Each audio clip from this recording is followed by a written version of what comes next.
আপনারা দেখুন 12 নম্বর গেটে সিগুর উল্টো দিকে এই সামান্য একটু বৃষ্টিতে কিভাবে জল জমে দেখুন, গাড়ি যাচ্ছে ঢুকে।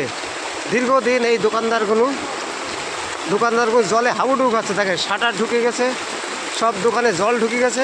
দেখুন এ মাথা দো মাথা, জানি না পৌরসভা কী পরিষ্কার করছে।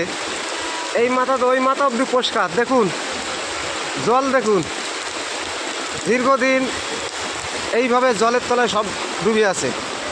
পুরো জল এপাশ তো ওপাশ চলে যাচ্ছে সিগুরুর দিকে। আপনারা দেখুন সিগুরুর দিকে চলে যাচ্ছে জলটা, সিগুরুর ওভারটেক করে চলে যাচ্ছে এপাশ থেকে সিগুরু, ওপাশে জল চলে যাচ্ছে গলি দিয়ে। দেখুন আপনারা, কিন্তু এর কোনো সুরক্ষা হয় না বলার পরে।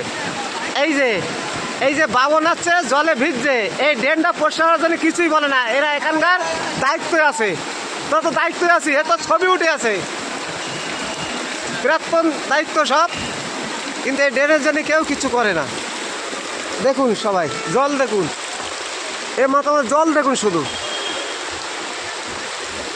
জলে জল।